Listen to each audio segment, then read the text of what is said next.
My best work yet. 2 months and 3 weeks of development, and a network of support. Get ready for FANTASEED.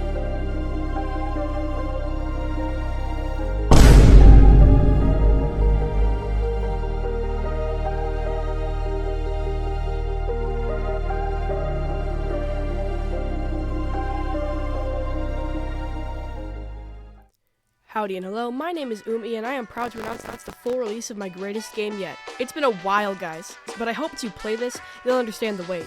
Your guys' support has been awesome and I'm so glad. You guys are so cool. Now, I know there's a chance that you're just here for the glamour shots, so you can skip to those now if you'd like.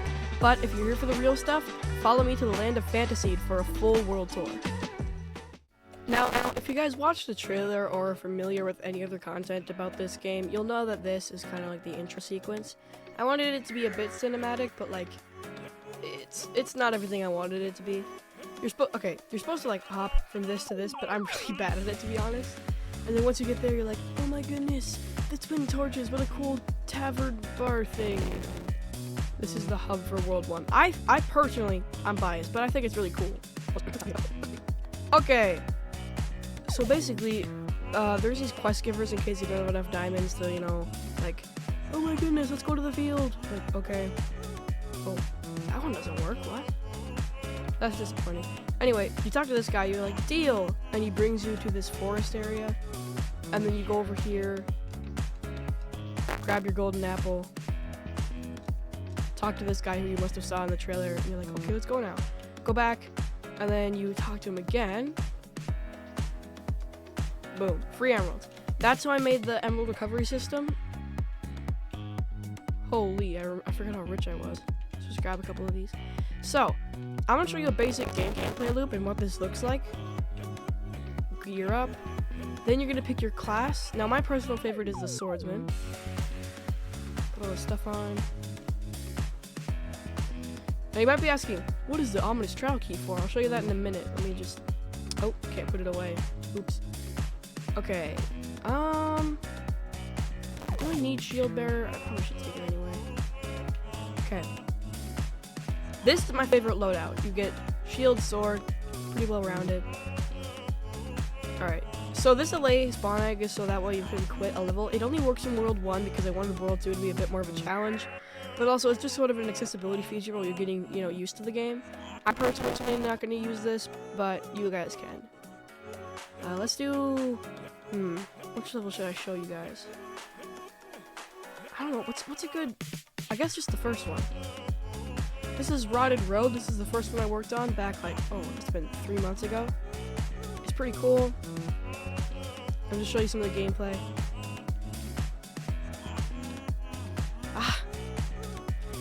I hate Bog. I don't know why I gave him another helmet. He should have died in the sunlight. Okay, so basically how I block progression in these first couple levels is with just blatant walls. But later it's more nuanced. This is a pretty cool area.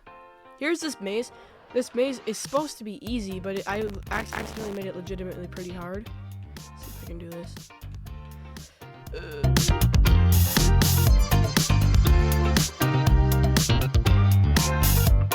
Alright, and here is the tutorial boss. Just to get you accustomed to bigger enemies. He has resistance, I believe. And the only way to get out of this arena is by killing him, because I know he always drops his saddle. Ah! Switch helmets. Got him. Okay, get the saddle, hop on this pressure plate, and boom! You quit the mission, and you're brought back here. Which, I really didn't think through the LA spawn egg. I'll recode that before I publish the final version, but it gets rid of your emeralds. That's an accident. So that's the basic gameplay loop. I'm not going to show you all the levels because I want it to be sort of a mystery.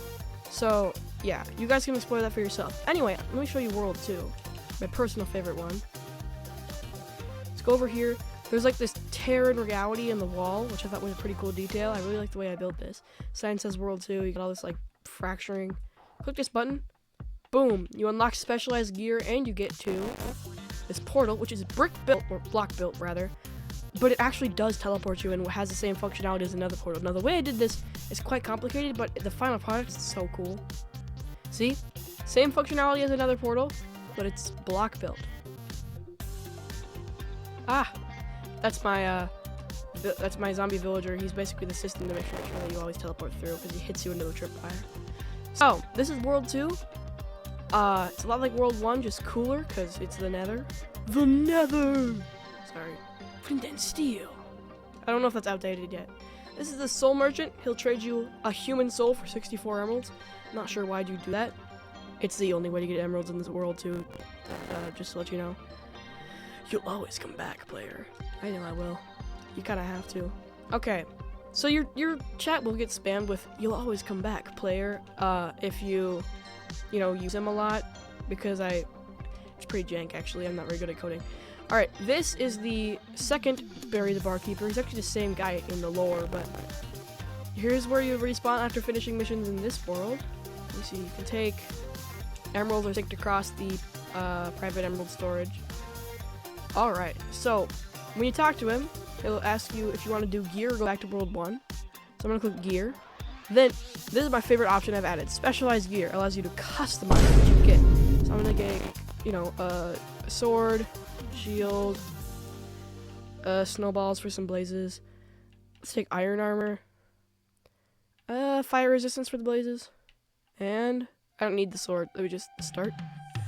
Alright. So the level I'm going to do is the Soul Soil Path, which is the tutorial level for this one. Also, note, difficulty ratings of these are not needed. That's supposed to be like, ooh, spooky, but it doesn't really mean much. Anyway.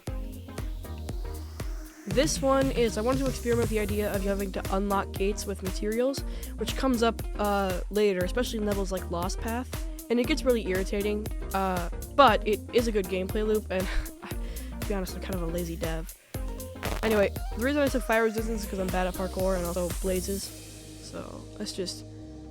Umi, in the future editing, hit us with a time-lapse. Okay, here's the arena. Now this is a bit jank, but you have to click this button to spawn the blaze. Let's get this guy dead. You're gonna need 4 of them, like it says on these pillars. And then you click this bottom button to open that gate. So it is a bit confusing, but you'll see this kind of stuff in later levels as well. So hopefully you'll understand it after some trial and error. Anyway, let me just get these 4 blaze rods. Wow, the drops are amazing this run.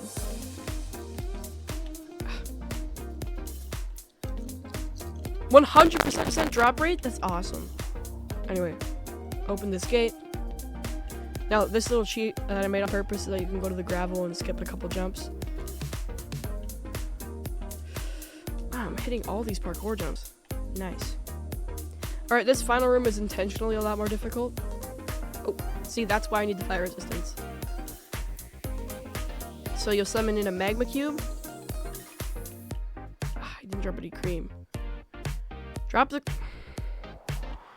There we go. Okay, now that I have the cream, I'm also gonna need a bone and a blaze rod. Let's get that bone. Bone. And now we gotta kill a blaze. There we go, that went flawlessly. Now you click this middle button and boom, bip, bada bang, I beat the level. Now, I get these soul lanterns because it's supposed to be like a soul in a jar. There is no jars in Minecraft, obviously, so I had to make do with what I have.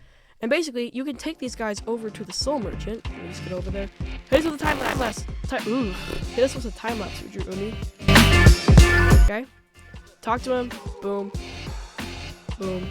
Stack per thing, so that way you can get your gear back. I hate not having food. There's no sprint. I could just commit some unalive in order to,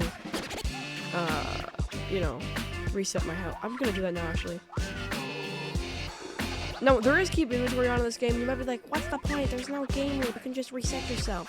Fair, and I think that's valid, but it also means that it's much more forgiving for players who aren't as good at the game. So, I'm keeping it in, personally, but whatever you guys want is fine. So you can change your settings once you're in the world, go into creative mode, whatever. Okay. Now, there is actually some protection against people cheating in this game, but it's not as much as you'd think, so it's not really that bad. Okay. I think that's everything I have to show you.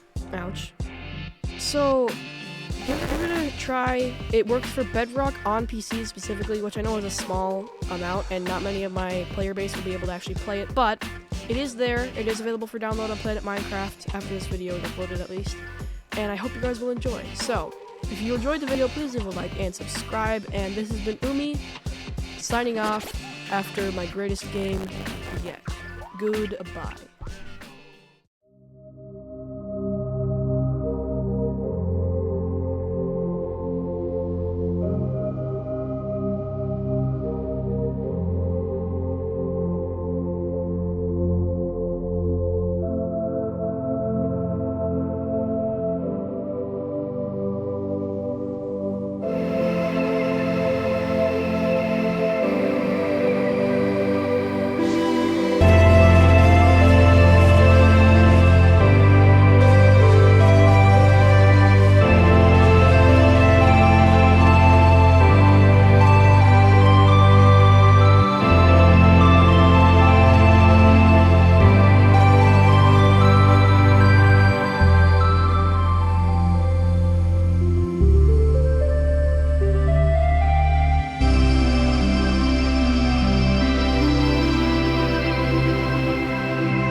This is the greatest thing that I have ever seen.